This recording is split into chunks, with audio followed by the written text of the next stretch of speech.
we're going to do a complete electrical inspection of this building. This is about a 40,000 square foot building. And we've got mixed between office and warehouse space and a lot of panels. And so let's just kind of go through all of the steps that an inspector should look for as they walk into the building and concentrate on electric. Remember the ComSOP?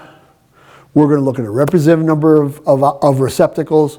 We're going to test the lighting. We're going to look at switches.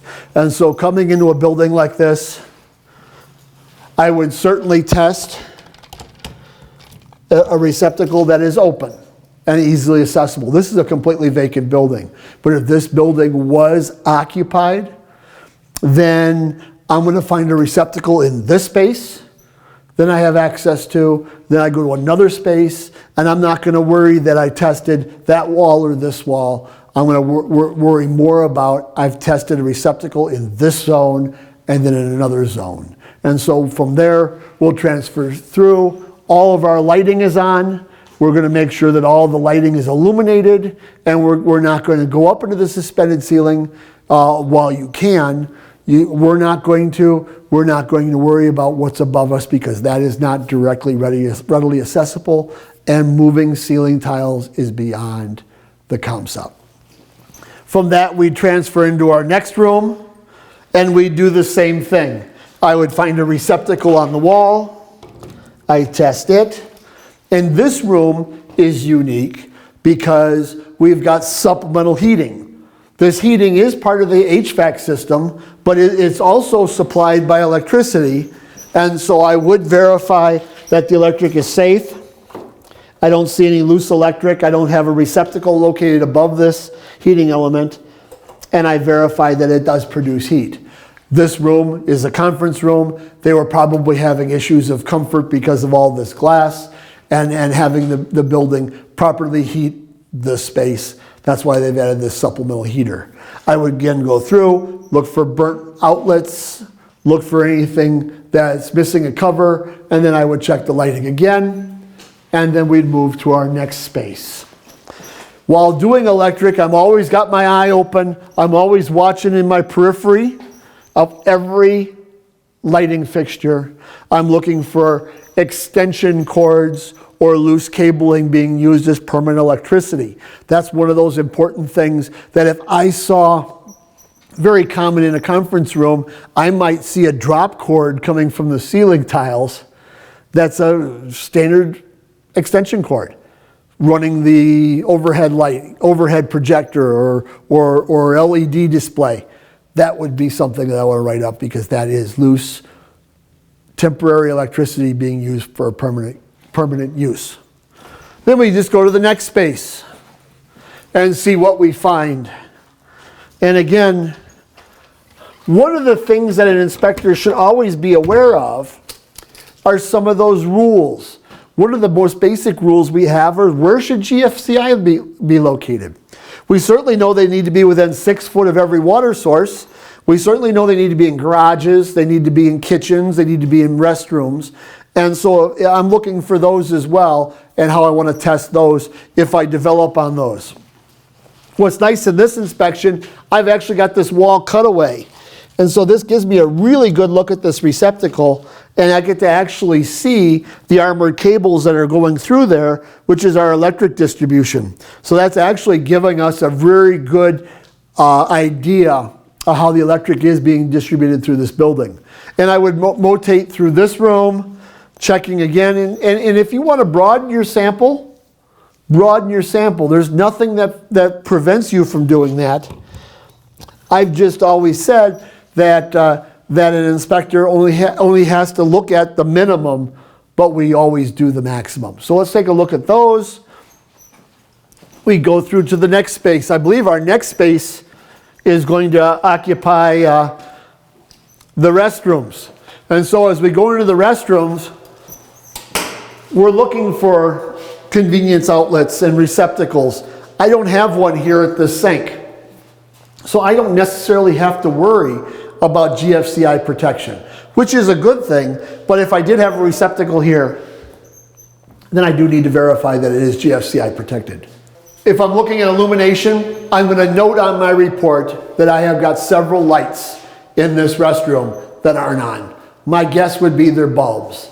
If I had a ladder with me, if I chose to have a ladder with me, I could use a non-contact voltage detector. I could place it up in the fixture to see if I do have electricity and verify that it's bulb. Or you could simply place on your report, bulbs, not all bulbs illuminated in the restrooms. And then I would just verify that I have anything else. This is a shower stall, so anything within 6 foot of the edge of this stall has to be GFCI protected. I do not see any receptacles in here, so we don't have to concern ourselves with that. But if there was a receptacle, verify it's GFCI protected. Excellent. All the lighting is illuminated in here. I try very hard during my inspections to shut the lights off as I go, so that way I don't have to worry about turning them on or turning them off, unless the building is occupied. Then I leave it as I found it. But this building is a vacant building, so I'll shut the lights off as I go, so that I don't have to come back and do it again. We come over here to this restroom. Again, I'm going to look for GFCI. I'm going to look in the shower area for GFCI. I've got another bulb that's not functioning, so we will certainly put that on our report. Now, as I do my inspections, I'm a discover as I go inspector. And so I don't compartmentalize my inspections. Some inspectors will compartmentalize. I'll do all the plumbing, I'll do all the structure, I'll do all the HVAC, I'll do all the electric. In most cases, I just kind of go through the building and hit them all as they come. And then I do the same thing with my panels. As I discover an electric panel, I inspect that electric panel. So we'll do that as we walk through here as well.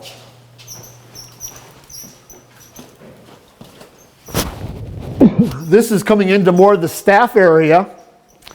And in this particular area here is where it looks like we have staff resting spaces. Looks like a coat area. Certainly a kitchenette, and this is where we're going to find our GFCIs. One of the challenges you'll have with GFCIs is when and where to test. You'll see I've got a test and a reset button, and I have that on all three of these. Some GFCIs could be located in series, where this is our GFCI and those two are not. Some GFCIs are located in panel boxes. In this particular case, I see the test reset button. So I could put my tester in it and pop it, and then make sure that it tests and reset locally right here. One of the challenges you'll have during your inspection is if you know by the conventions and the rules that I'm near the flood side of the sink. This should be GFCI protected. But what if it's not?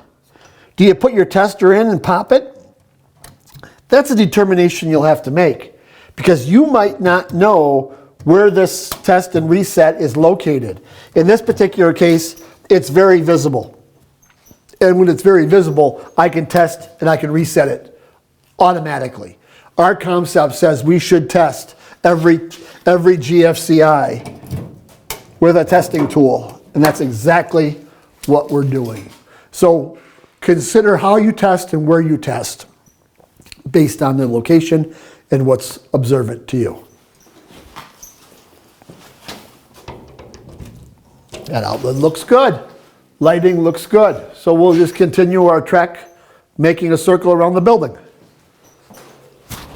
One of the things we'll discover as we go through the inspection is we've got a 120 volt receptacle here, and we've got a 240 volt receptacle there. Now, there's a lot of different things you could do to test this. Now, I could simply test this with my outlet tester. But how do you verify there's electricity here? Well, you could verify the electricity on this with your non-contact detector. See how I'm showing there's power here? Power here. So that's telling me that I have power on these two, and then this is my neutral and that's my ground. So I can do that, or I can insert another type of testing device. But at minimum, I want to verify I've got electricity there. I'm not going to necessarily care of what type it is. I just want to make sure that that outlet is working because, again, that's something we need to test. We'll go through the next space. There's another receptacle for us. So far, we've had all great receptacles, and so which is pretty typically common for a commercial building. But everything else, lighting looks good. Receptacles. What's interesting on these receptacles, as long as we're in here, what's fun for commercial, these receptacles are all labeled. This one's actually labeled A9. So that tells me that it's in panel A and it's in circuit number 9. So that if this is ever popped, all I gotta know is where panel A is. I bet we find it.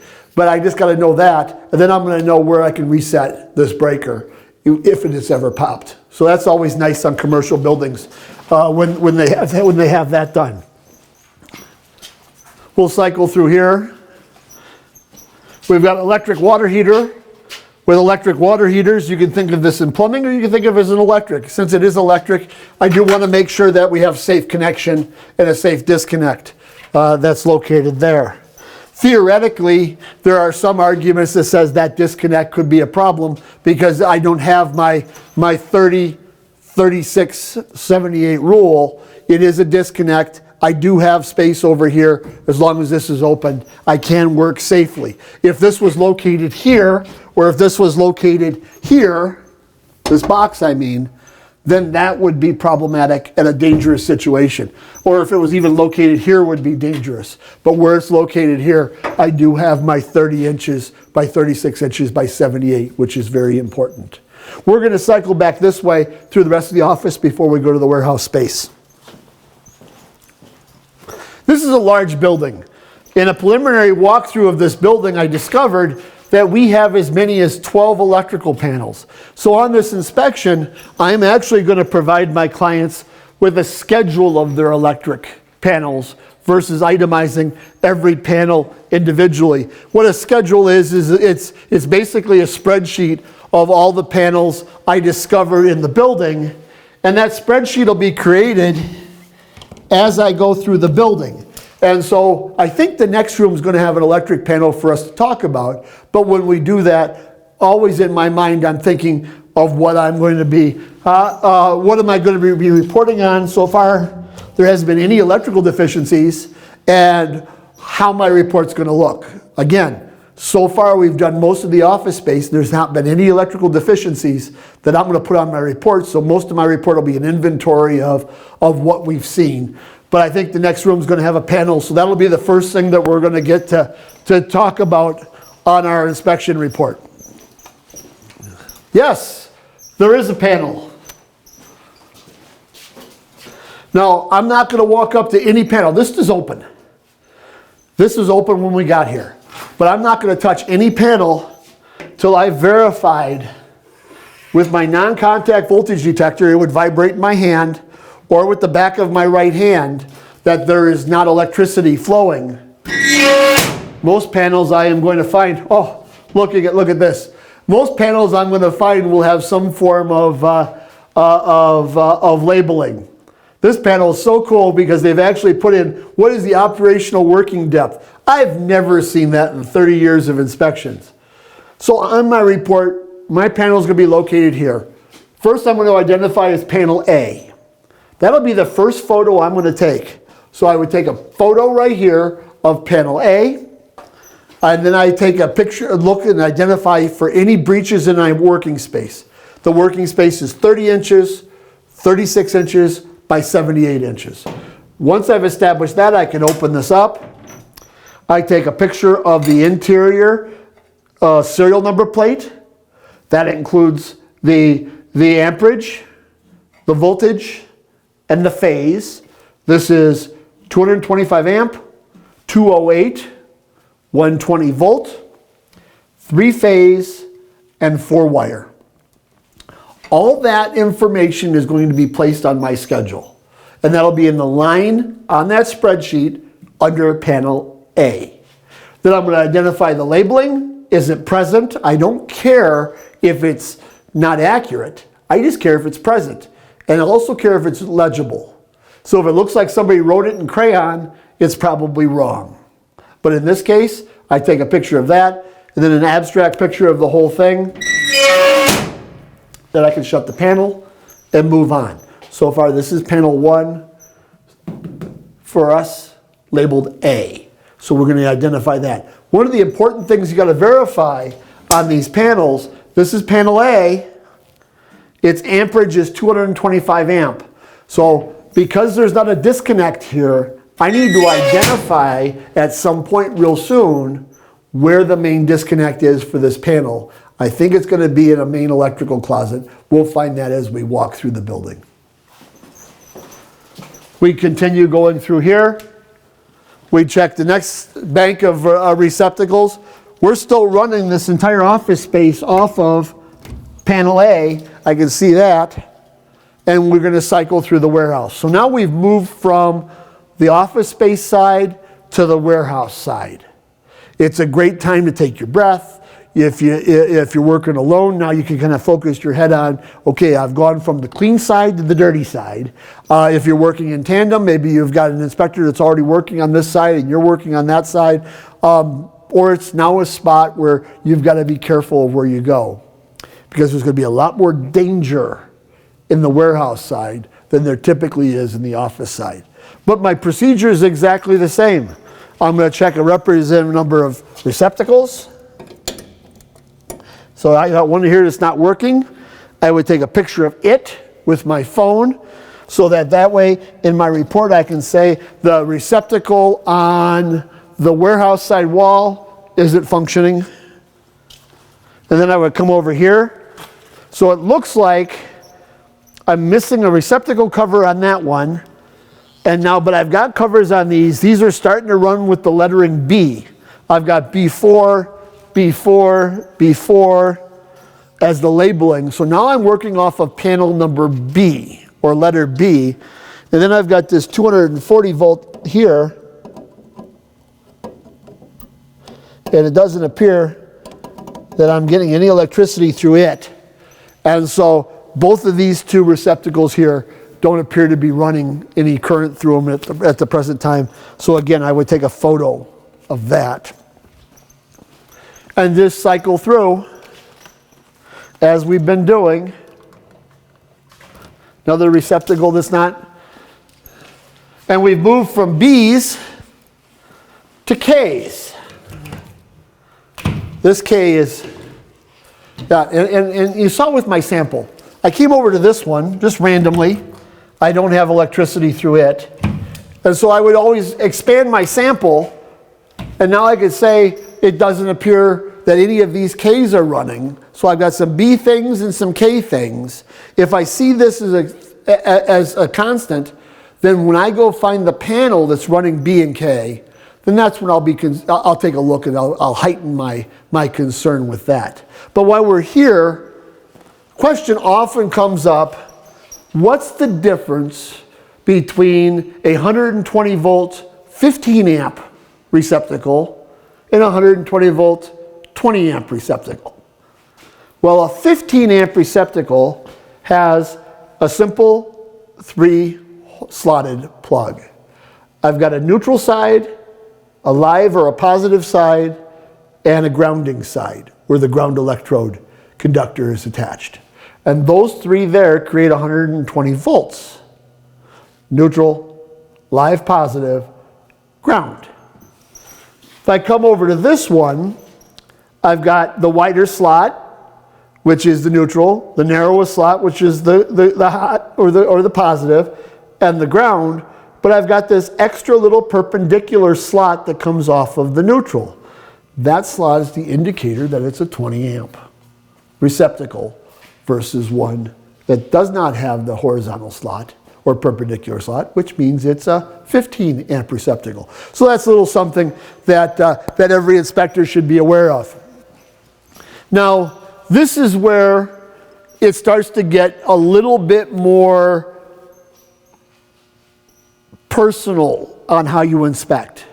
You could say, all right, I am going to do the entire perimeter, or I'm going to zigzag through this space. In this particular building, which is completely vacant, we're going to do a perimeter inspection because there's not electric hanging down. But when we're doing our electrical inspection, I am looking up. I am looking at our conduit distribution. When we have conduit distribution like this, that conduit is actually carries our grounding or our bonding. The metal-to-metal connection between all the conduit always brings itself back to the panel board. And when doing that, inside of that conduit is just bare conductor wires. That's it. So we want to make sure that every one of these junction boxes are properly covered. And an uncovered junction box would look a lot like that junction box there, but I'm certainly not going to put that on the report because there's no conductors inside. That's a vacated electric box. But we would be looking for those types of issues. Now another receptacle, so we've talked about 15 amp receptacles, 20 amp receptacles. I had that 240 volt large receptacle in the other room. Here is a 208 volt receptacle coming off of the Ks. Oh, and in that case, that type of receptacle is just, it doesn't accept your normal tester either. And so we would want to verify that. But in this case, it's not vibrating for me, so I certainly know that I think we're going to have the K service panel shut off. When you're doing a commercial inspection, your client's not looking for minutia. Your client's looking for big picture. So do you think they looked at this building and said, yeah, we're missing drywall? I think so. Do you think when they looked at this building, they're going to know that there's some partial construction going on? I think so. So to take a look at this receptacle that's here, like anyone else, and say it's missing a cover plate is in many cases the keen sense for the obvious. You could. If your mindset as an inspector is, I'm going to list everything and then let somebody else sort it out, then you could say on your report, several receptacles are missing cover plates. Absolutely. But in my case, I think if I was doing this inspection, I think I would be concentrating on cover plates that were in the finished areas and not cover plates that are in the unfinished or vacated spaces. But that's up to you. You can certainly write that as you'd like to write that up. Now as I come into this room here, this is our water valve room. This is where our riser pipe is for our sprinkler, but this is where the water pipe is. But what we want to watch for is most water pipes do have a bonding connector. And so down here at this water pipe, I do have my electric bond. And so that's where we're bonding all of the electricity to the water main, which is underground and goes out through the ground out into the street. So that's something important to identify, and I have identified it as close to the source as possible. That's the vertical spot that goes down into the soil. And so we watch that. Then we're going to continue walking our electricity through this whole space. I'm looking high, I'm looking low, I'm trying to make sure everything is open.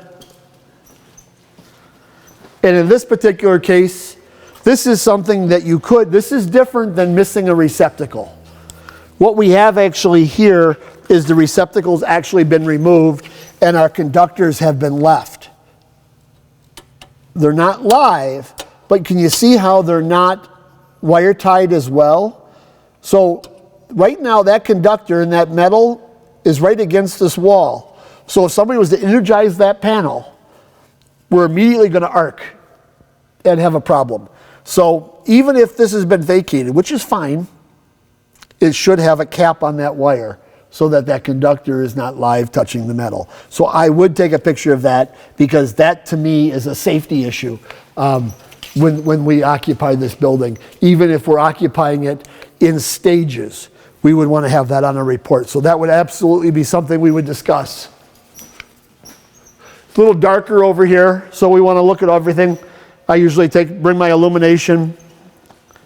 In this particular box that we have, they've wire nutted and capped off the ends. This is what I would want to see versus the other side. Because because the other side is what I would not want to see for safety.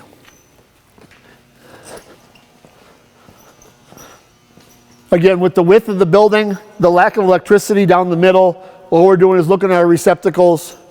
I think this one over here, we're working now off a C. That one does have live electricity, so that's good. So we know that the panel C is in operation.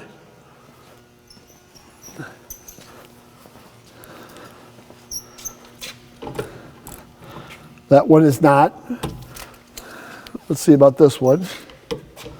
That one is not. Now I got a GFCI here. It's popped. I'm going to reset it. It reset. That works. That works. See how this is right next to each other? So in this particular case, I'm going to pop this now. And this is what I was trying to illustrate earlier. I would test this one because I think it runs off of this one and I can see it. If this was just random out in the middle of nowhere, then I might not test that one. So that's one of the tricks I could do. So I've reset that. Let's see if this, yep, it's back working again. Let's see what happens. And it pops over here. If we had the opportunity to see this wall, we would see that this conductor here comes all the way across and this cable comes into here. And the reason these are GFCI protected is because at one point we did have a sink that was located here before it was all vacated out. And this all had to be protected. Another GFCI here. And where we've done panel A, here's our next panel. So again, I'm not worried about sequential order. I'm worried about, in my report, the order I found them. And so if the first panel we saw was panel A, this one is D1, this one is D. So again, I'm going to verify that it's safe with my tester. And then I'm going to open up both of these at the same time. And the reason is if that's D and that's D1, then there's a chance that D is our primary and D1 is service from D. And in this particular case, I would take a picture of D, take a picture of the label, take a picture of the inside labeling to make sure it's labeled, and then look for open knockouts, any problems in here, and then I would look in here. So in this particular case, I look over at the label here, and this label says panel D1 is being branched off of this panel. So down here, these breakers at 125 amps services this entire panel that's on this side. So if this panel here is D1, and I take a picture of it, this says 225 is the maximum for it. It's being serviced by 125, so that's lower than this, so that means we're safe. And then I can take a look at all of these and then take my inventory. And so now on my schedule, I've got A, D1, and D are all three line itemed into my schedule that'll go into my report later on for my clients. We'll go through here.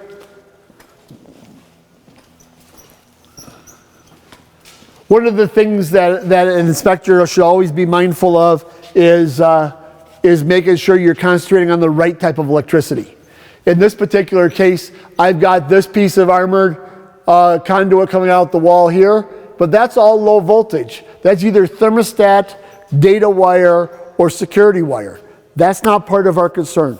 Our concern is the voltage wire and not the data wire.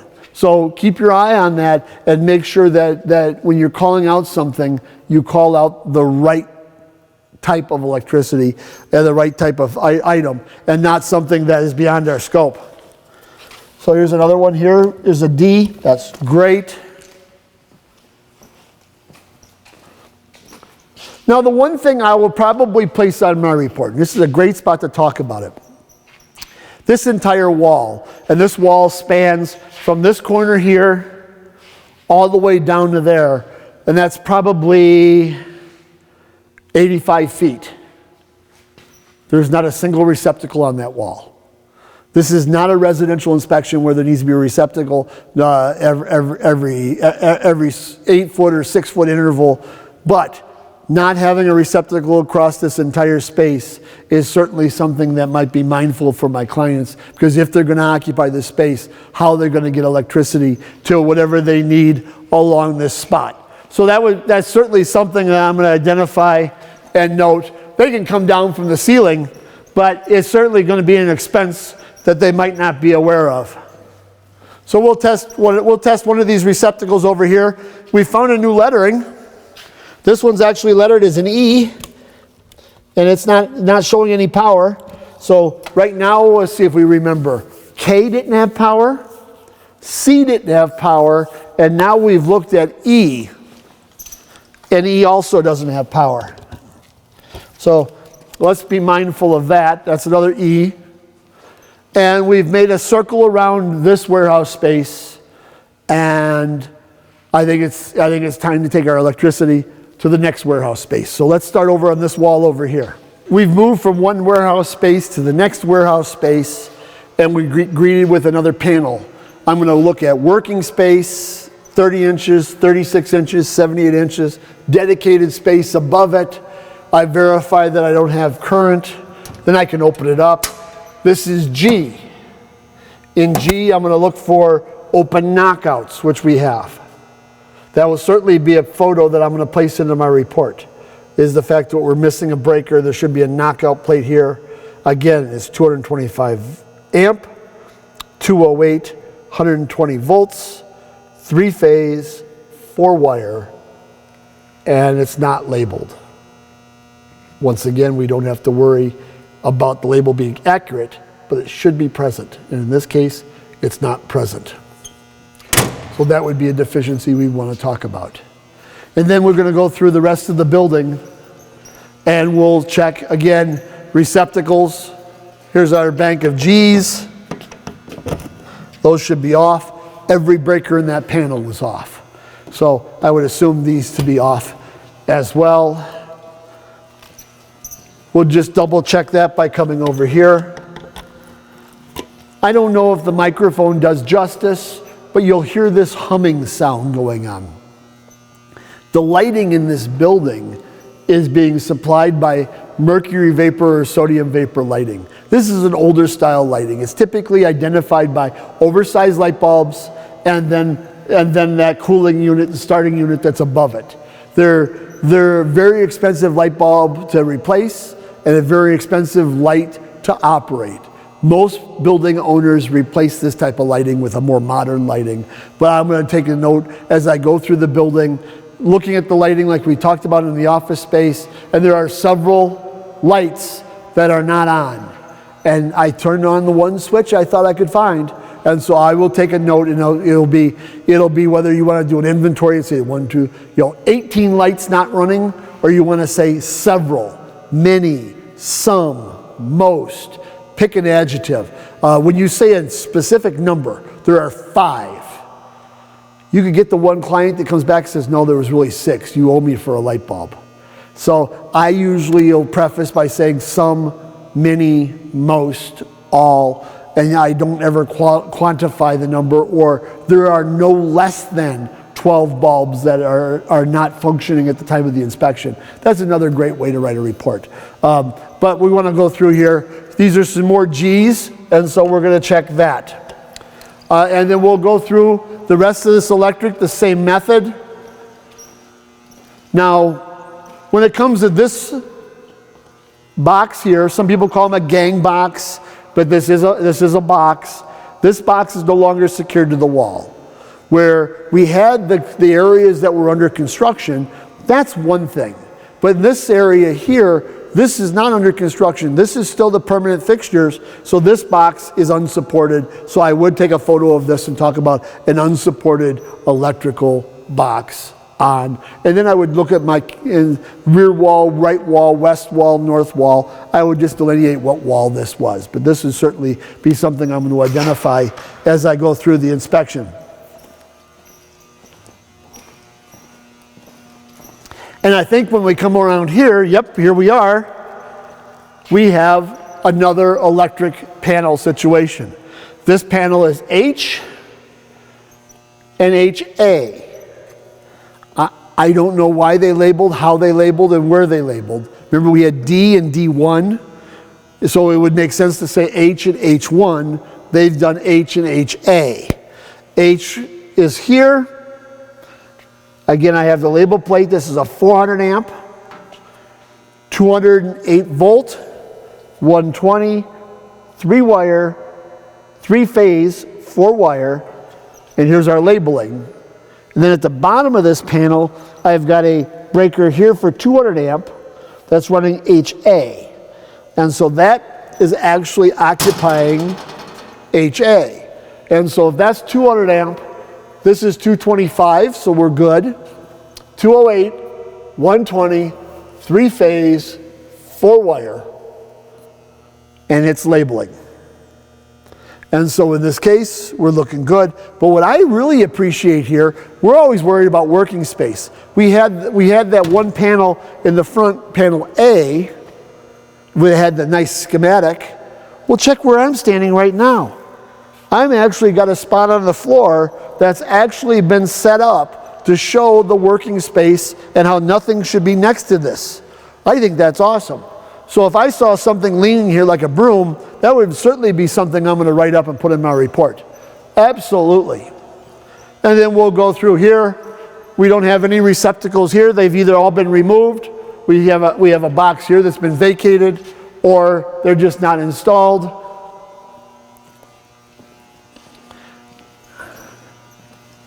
And then we continue our walk through the electric. I'm looking at the ceilings for open junction boxes. I'm looking for lighting, again, that didn't come on. And I'm looking for any other issues in electrical that might be present, up to and including missing cover plates and items such as that. So we've got bare conductors inside of these. These are wire nutted. These do have safety on those, so I am happy with those. Ideally, we wish there was receptacles, but at least they're wire nutted. But now we get greeted with another piece of equipment here. This says it's a feed from the MDCA. So we'll have to find what that is. It's 480 volts. If you think about your commercial inspection as being an inventory and a list of visible deficiencies, then when you look at this going, what do I do with this? You take a photo of it. Take a photo of it, call it what it is. It's a feed from the MDCA, and say it's 480 volts in it. But there's nothing that comes out of it. Whatever the building was used for before needed this large disconnect. That's all. And so now it's just a piece of equipment hanging on the wall. It could be used never again, could be sold and recycled, or it could be reused for whatever the building's use is the next time. So that's something to kind of be mindful of. But then now, past this door, and this door says electric room, are all the main pieces of electrical equipment in the building. And I think this is going to take the rest of our time. So when we walk into this building, on the outside of the building, we had a unique situation. First and foremost, let's go take a look. The outside of this building is really unique. It's a lateral service, underground service. But nowhere on this building is there an identified meter. I don't have a meter anywhere on the outside of this building. But what I have is I've got a large utility transformer here and a small utility transformer here. Again, no meter. It's possible the meters are located inside of these cabinets. I'm not sure. My report's going to indicate that I don't have a meter present. But why would there be a large transformer here and a small utility transformer there? So I think with that, we got to go inside and take a look at how we're distributing our electricity. When we come inside, I've got this switchboard here, and then I've got a second switchboard here. The switchboard that we talked about first has got a label on it that says 480 volts, 1000 amps. So it's switchboard MDCA, 480 volts, 3-phase, 1000 amps.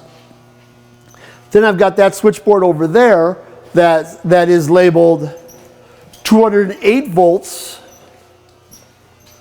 2000 amps. So what is the service of this building? Well, a building like this should really have one service. There needs to be one main means of disconnect. In this particular case, I don't have that. I've got a disconnect on that side that handles everything that's 480 volts. And I got a disconnect on this side that handles everything that's 208 volts. And so in this particular case, my report's going to indicate that first, I cannot find a meter or meters, and there's two main disconnects. To shut this building off, I need to throw the switch on that side and then this switch on this side, which is an issue unless it's labeled. And so in this particular case, I would take a photo of this. I take a photo of my size, which again is 280, 208, 120, 2500 amps, 3-phase, 4-wire. What's also nice is it actually says it was done in 1984.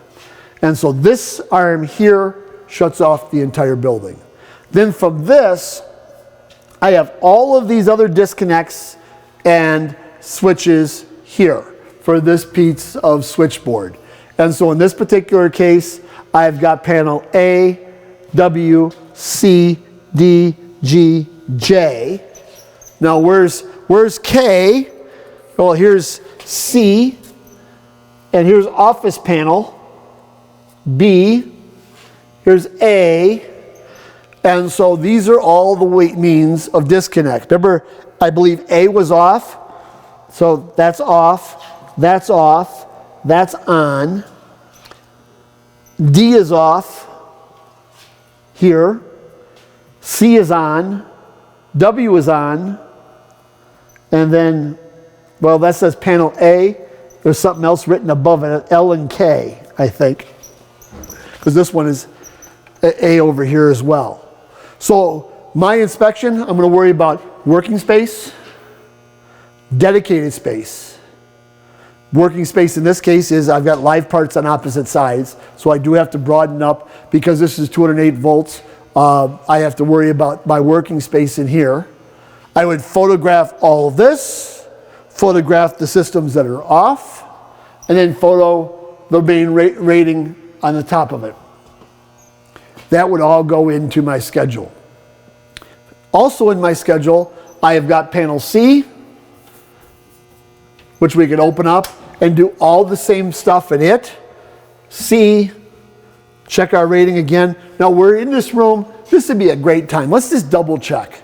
So this is panel C, 225 amp, 208, 120, 3-phase, 4-wire. So if we turn around and look at the switchboard that's behind us, and we find panel C, which for our good is at the very bottom here, it says it's a 200 amp panel. So panel C is 200 amps. Panel C label said 225 amps. This will suffice and make the overcurrent protection accurate. Again, our job is to verify overcurrent protection. Same thing with C1. If C1 is there, then I'm going to look inside of C, and there is another tap off of C that comes into C1. And so by looking at that, I know that 125 amps shuts off everything in this space. Then we move from the C to J. Now, first of all, in J, I'm instantly greeted with the fact this is loose. So let's see what we have here. Oh, we're missing screw fasteners. So that would be a deficiency that would go into my schedule as something I want to note on my report. So panel J, is got a loose panel door. Then again, 125 amps, 208, 3-phase, 4-wire, labeled. Every panel I'm going to do the same way, whether it's 5 panels, 2 panels, 1 panel, or 55 panels. H1, H2, and so we're going to open up these and see what we have. This one here is H1 is 277 480. Wait a minute, that's 277 480. Everybody else we've done has been 208 120. So H1 and H2 cannot be getting their power from that switchboard. They must be getting their power from this switchboard. Yes, they are. Here's H2, here's H1, 200 amp. H2 is 400 amp. So if H1 is 200 amp, this will give us a really good inclination of what we got going on. H1 was 200 amp. This is rated at 250, so we're good. We're not going to have any issues with overcurrent protection there. And then this is H2, and it was labeled at 400 amp, and this is a 400 amp panel. What we would not want to find is a 400 amp disconnect on a 200 amp panel, because I would be providing too much power to too small a panel. So we want to make sure that that is congruent. And so we'd have H2, H1 as their inventory, and then we'd move on to panel F, which is our exterior lighting. Panel F, again, is 208, 120, 3-phase, 4-wire. Is it labeled? And so on this particular case, if I was writing this report, I would say label is faded, just to have the label rejuvenated so I know what things are what. And then we would go to panel OP. 208, 120, take a picture of the label plate down here, and then the labeling here, and then we would be almost done with our electrical inspection. Now earlier in this inspection we did talk about using extension cords. And what's the thing we see in the electric room? I have an extension cord plugged in right here, and let's see if there's power on it. You betcha. I've got power coming right through that cord. So wonder where that's going. It's going up above this piece of switchboard, coming across, and it's down here. And it's plugged into the modem. Well, isn't that using temporary electric in a permanent use? I would take a picture of this. This is a deficiency. This is something we want to take a note of, because we do not want to. I mean, this extension cord has been taped as a repair. So if I'm standing right here in this room, I have no less than 4 120, 208 volt boxes that we could get a receptacle here to run this permanently.